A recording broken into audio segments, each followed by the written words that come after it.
ये video pharmacy technician second year के students के लिए है और इसमें मैंने आपके लिए एनटीएस के पास्ट पेपर्स में से कुछ क्वेश्चंस लिए हैं, उन्हें हम सॉल्व करेंगे। ये क्वेश्चन पेपर 2 में से हैं और पेपर 2 के सब्जेक्ट्स हैं फार्माकोलॉजी, ड्रग लॉ और कंप्यूटर। क्वेश्चन नंबर 1 है substance that brings change in biological function. कोई भी केमिकल या सब्सटेंस जो बॉडी के सिस्टम्स में बायोलॉजिकल फंक्शंस में चेंज लेके आता है उसे हम क्या कहते हैं? ऑप्शन बी करेक्ट है, ड्रग। बाकी जो ऑप्शन है प्रो ड्रग जो है वो इनएक्टिव होती है। प्लेसिबो जो है इसमें ड्रग ही नहीं होती। Question number 2 branch of biology that deals with doses of drug. जो डोज से डील करती है ब्रांच उसे हम कहते हैं पोसोलॉजी। इसमें डोज कैलकुलेशन इन्वॉल्व हैं। बच्चों की डोजेस कैलकुलेट करते हैं हम, अडल्ट्स की, और किडनी और लिवर के पेशेंट के लिए स्पेसिफिकली डोज कैलकुलेट की जाती है। वो तमाम चीज़ें पोसोलॉजी की ब्रांच में आती हैं। Dash are bactericidal in action. Bactericidal से मुराद है ऐसी ड्रग जो बैक्टीरिया को किल करती है। कुछ ऐसी ड्रग्स होती हैं, एंटीबायोटिक्स कहते हैं हम उनको, जो बैक्टीरिया को किल करती हैं, और कुछ ऐसी ड्रग्स होती हैं जो बैक्टीरिया की ग्रोथ को स्टॉप करती हैं और इस तरह से वो बीमारी को ट्रीट करती हैं। अब इस केस में बैक्टीरियासिडल पूछी गई है, यानी कि बैक्टीरिया को किल करने वाली ड्रग। तो ऑप्शन सी करेक्ट है, सिफेलोस्पोरिन्स। ये ड्रग्स की क्लास है एंटीबायोटिक्स की, जिसमें ये एक्ट करती हैं बैक्टीरिया को किल करके। जो अमाइनोग्लाइकोसाइड्स और टेट्रासाइक्लिन्स ऑप्शन ए और बी में गिवन है, ये दोनों बैक्टीरियोस्टैटिक ड्रग्स हैं, यानी कि ये ग्रोथ को स्टॉप करती हैं, बैक्टीरिया को किल नहीं करती हैं। नेक्स्ट है question number 4 dash is first generation फेलोस्पोरिन।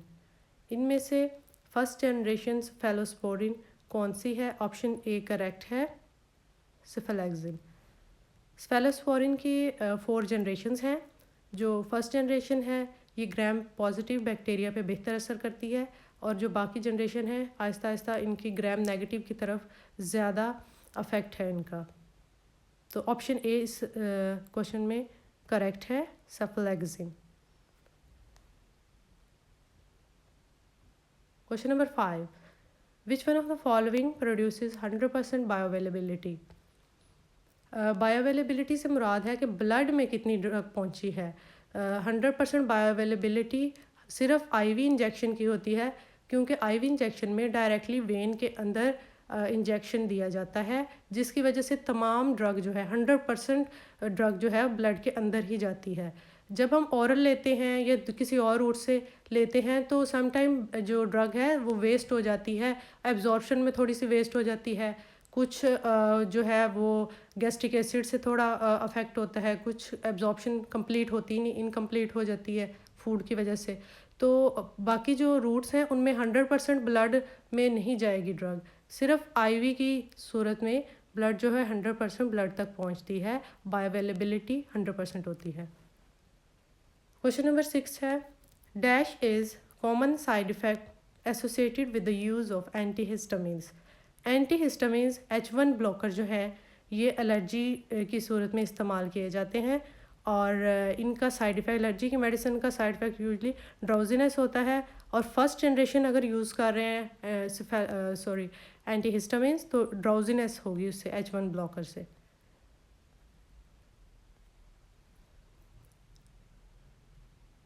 Question number 7 common adverse effect associated with the use of gentamicin. Gentamicin के इस्तेमाल से, जेंटामाइसिन जो है ये एंटीबायोटिक है, इसके इस्तेमाल से हमें किस किस्म का साइड इफ़ेक्ट मिलता है? नेफ्रोटॉक्सिसिटी। ऑप्शन सी करेक्ट है। Question number 8 which one of the following is fat soluble vitamin. जो वाइटामिन बी और सी हैं सिर्फ ये हमारे पास वाटर में सॉल्युबल होते हैं, बाकी तमाम जो वाइटामिन है जिसमें ए डी ई के ये फैट सॉल्युबल वाइटामिन होते हैं। अब फैट सॉल्युबल वाइटामिन पूछा गया है तो इधर सिर्फ के मौजूद है, वाइटामिन के, बाकी तमाम बी सी के जितने भी होते हैं वो सिर्फ वाटर में सॉल्युबल होते हैं। जो वाइटामिन के है ये फैट सॉल्युबल है, ऑप्शन सी करेक्ट है। Question number 9 deviation of medication dose is called, medication की डोज से डेविएट जो कर जाते हैं डोज को, उसको हम क्या कहते हैं? ऑप्शन बी करेक्ट है, medication error. Question number 10, an inspector is appointed under dash section of drug act 1976। Inspector जो है वो 17 जो सेक्शन है ड्रग एक्ट 1976 का, उसमें इसके बारे में बताया गया है। क्वेश्चन नंबर 11, एन इंस्पेक्टर और the government analyst submit report after dash month to district board. जो इंस्पेक्टर हैं या गवर्नमेंट की जो लैब्स हैं जहाँ पे ड्रग्स टेस्ट होती हैं, वहाँ एनालिस्ट काम करते हैं गवर्नमेंट के।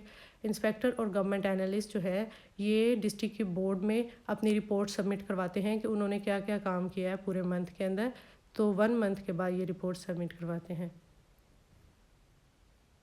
Question number 12, exposure to hazard will result in injury, disease और loss of any organ, तो इसे हम कहेंगे रिस्क। ऑप्शन बी करेक्ट है। किसी भी हैज़र्ड से मुराद है कोई भी केमिकल, एसिड या फायर, कोई भी ऐसी चीज़ जिससे हमें नुकसान हो सकता है, कोई इंजरी हो सकती है, बीमारी हो सकती है, हमारी बॉडी का कोई ऑर्गन जो है वो लॉस हो सकता है उसका, तो इसे हम कहते हैं रिस्क।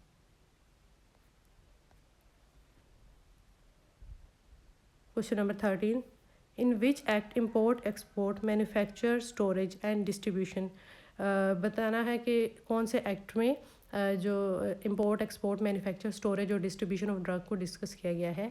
ऑप्शन ए करेक्ट है, ड्रग एक्ट 1976। ये एनटीएस के पेपर में कुछ इस तरह से सेंटेंसेस की कंस्ट्रक्शन होती है कि वो पूरी तरह से क्लियर नहीं होते। Question number 14, Establishment of Pharmacy Council in order to regulate the practice of pharmacy।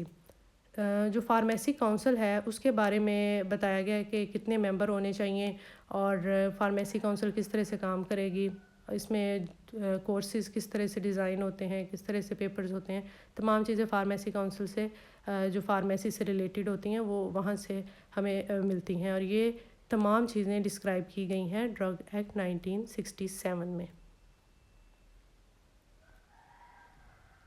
Question number 15, GABA stands for, GABA जो है इनहिबिटरी न्यूरो ट्रांसमीटर है बॉडी का, ये बॉडी के सेल्स को रिलैक्स स्टेट में लेके जाता है और इसलिए हम इसको इनहिबिटरी न्यूरो ट्रांसमीटर कहते हैं। ये इसमें करेक्ट आंसर है गैमा अमाइनो ब्यूटारिक एसिड, ये इसकी एब्रीवेशन है। Question number 16, BBB stands for, BBB stand for blood brain barrier. ये एक ऐसा बैरियर है जो कुछ सब्सटेंसेस को ब्रेन तक फ़िल्टर करके पहुंचने देता है और कुछ को नहीं पहुंचने देता। इसी तरह ब्लड ब्रेन बैरियर को हम फार्माकोलॉजी में इसलिए डिस्कस करते हैं क्योंकि कुछ ड्रग्स को ये अलाउ करता है ब्रेन तक जाने के लिए और कुछ को ये अलाउ नहीं करता। ऑप्शन ए करेक्ट है। विच one of the following is main organ of metabolism.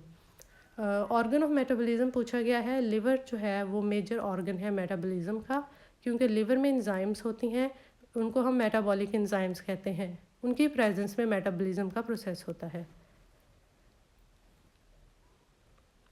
Question number 18, quinine is a drug. Quinine जो है वो ड्रग है। इनमें क्लासेस दी हुई हैं नीचे, कौन सी ड्रग है, तो ये एंटी मलेरियल क्लास में आती है। ऑप्शन ए करेक्ट है। Question number 19, which one of the following is chemical name of paracetamol. Paracetamol का केमिकल नेम क्या है। ऑप्शन बी करेक्ट है, एसिटामाइनोफेन। बाकी जो सैलिसिलिक एसिड, एम्पिसिलिन एक एंटीबायोटिक है, सैलिसिलिक एसिड जो है ये इसका नेम नहीं है, एस्प्रिन है। नेक्स्ट है question number 20, which one of the following is adverse effect of paracetamol. Paracetamol का एडवर्स इफेक्ट पूछा गया है। पैरासीटामोल की बहुत हाई डोजेज जब ले ली जाती है तो ये लिवर पे इफ़ेक्ट करता है, और जब लिवर पे इफ़ेक्ट करता है तो हेपेटाइटिस काज करेगा।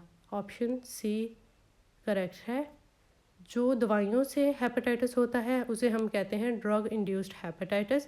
और पैरासीटामोल की जो टॉक्सिसिटी है उसकी वजह से हेपेटाइटिस होगा तो ये ड्रग इंड्यूस्ड हेपेटाइटिस की कैटेगरी में आएगा।